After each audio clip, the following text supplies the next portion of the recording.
Hi friends, मैं जिगर शाह आपका स्वागत करता हूं मेरी यूट्यूब चैनल शेयर बाज़ार विज़न पे।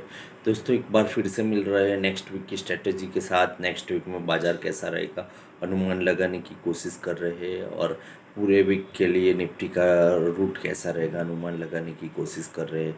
लास्ट 2 वीक से आपने देखा होगा कि हमने एक नैरो रेंज में ट्रेडिंग दिया हुआ था, वही नैरो रेंज में ट्रेडिंग दी चल रही है। लास्ट वीक में भी हमने बोला था कि possibly this week range breakout होगी, बट लास्ट वीक भी रेंज ब्रेकआउट नहीं हुई है। बट हमें लगता है कि मंडे या ट्यूसडे को ये रेंज ब्रेकआउट होगी। नीचे ऊपर दोनों एक ही रेंज में चल रहा है बाजार।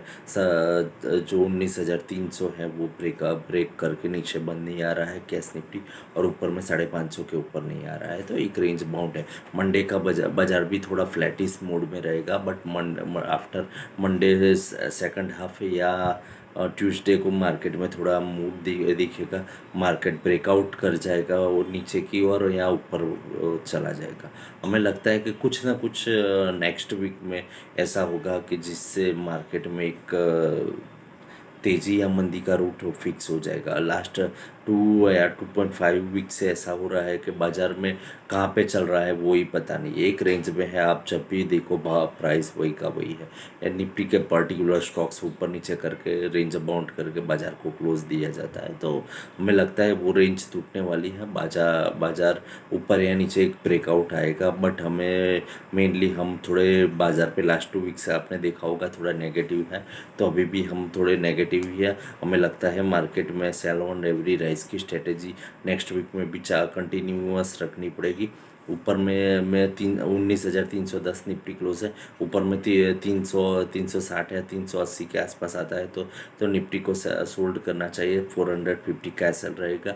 नीचे में टारगेट 19,270 219,270, यानी कि 19,270 का पहला टारगेट रहेगा। दूसरा टारगेट 19,210 का आएगा, और उससे नीचे 19,150 का आएगा।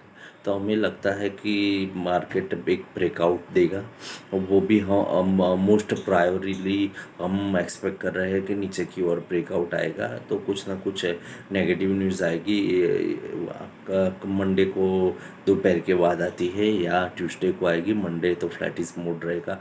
आपने डाउ देखा वो एकदम फ्लैटिश मोड में ओपन हुआ है, तो वो वही मूड अपने बाज़ार का भी रहेगा। 25 पॉइंट प्लस क्लोज दिया था फ्राइडे को, तो यहाँ पे भी अपना भी 10-20 पॉइंट ऊपर नीचे फ्लैटिस मोड में ओपन होगा।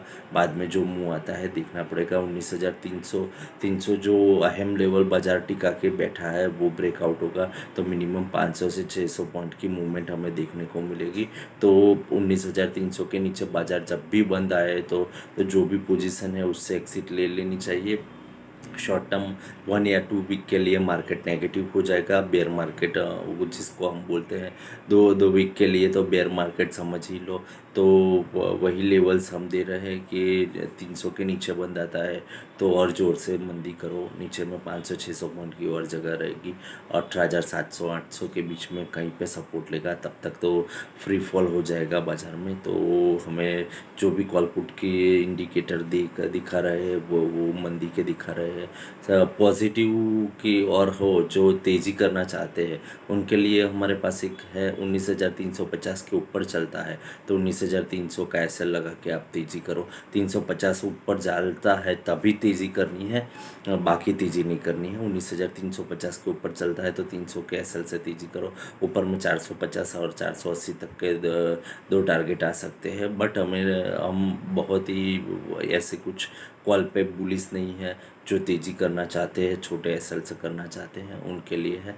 बट हमें लगता है कि बाजार एक नेगेटिव मूड में एक 1.5 ट्रेडिंग सेशन में चला जाएगा, तो 300 के नीचे बंद आएगा तो चला ही जाएगा। हमें कॉल पुट की पोजीशन यही दिखा रही है, और साथ में तेज़ी के लिए अभी 450 के ऊपर 2 दिन तक कंटिन्यूस ट्रेडिंग आती है तो ही आएगा। लास्ट वीक में देखा कि डाउ फ्यूचर भी 50 डीएमए से नीचे चला गया।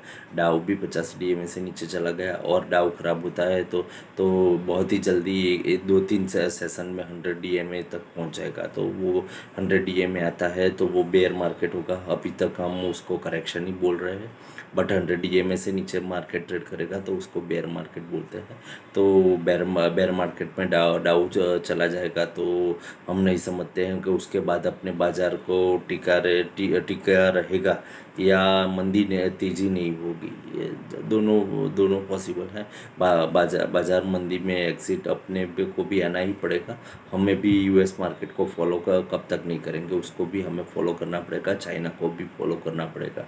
चाइना अच्छा, हमें एक चाइना में एक नेगेटिव दिख रहा है कि उसकी जीडीपी जो एजम्पशन है वो नीचे ले जा रहे हैं, तो पूरे वर्ल्ड में चाइना ही एक मंदी का फैक्टर दे सकता है।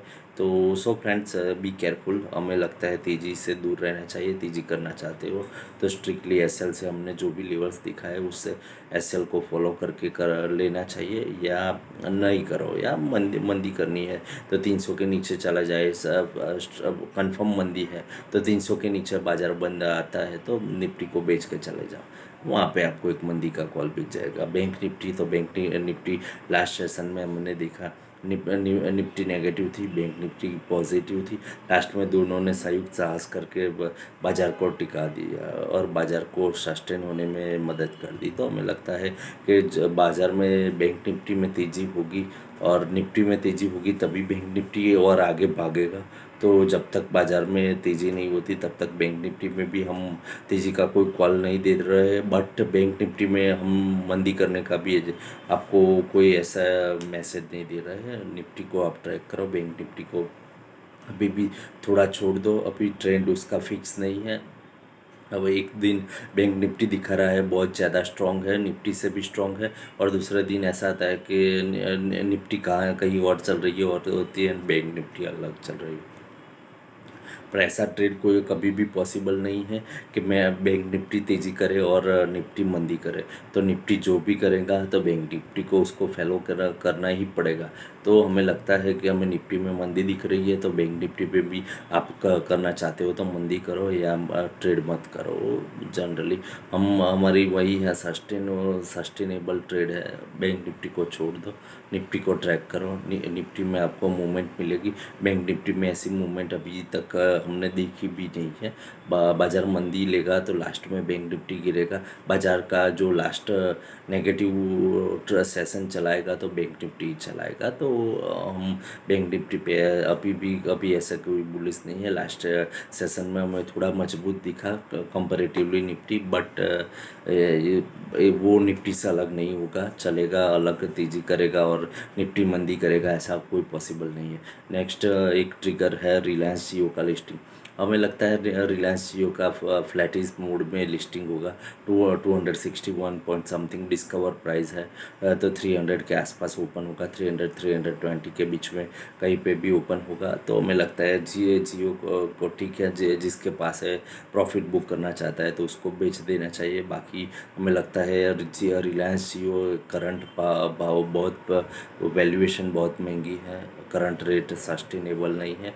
उसको लास्ट हमने फ्राइडे को देखा, एफटीएससी ने भी उसको अपने रिकॉर्ड्स में से बाहर निकाल दिया। उसको बाहर निकालने का मेन रीज़न था वैल्यूएशन इज़ नॉट जस्टिबल, बराबर है। तो हमें भी अपने पोर्टफोलियो में लॉन्ग टर्म रखना है तो ठीक है, बट हमें नहीं लगता है कि 340-50 पे उसको बाय करना चाहिए। जिसको बाय करना है शांति से बैठो, 200 के आसपास आता है तभी बाय करना चाहिए रिलायंस जियो को। तब तक उसको टच भी नहीं करना चाहिए। हाँ है, और आप उसको कैरी फॉरवर्ड करना चाहते हो तो ठीक है। बाकी रिलायंस जियो में हमारी कोई अलग एडवाइस नहीं है। तो सो फ्रेंड्स, ये हमारा दिस वीक इतना ही था। हमने जियो पर भी आपको अपडेट दे दी है, तो जियो को ट्रेड करना इसी हिसाब से ट्रेड करना। आईपीओ में भी हमने लास्ट में ही बोला था 22 को जो आईपीओ ओपन हो रहा है वो ठीक ठाक है, बाकी पिरामिड बनने लायक नहीं है, तो वो भी हो चुका है। तो सो फ्रेंड्स, ये आज के लिए इतना ही था। नेक्स्ट वीक मिलते हैं नेक्स्ट अपडेशन के साथ।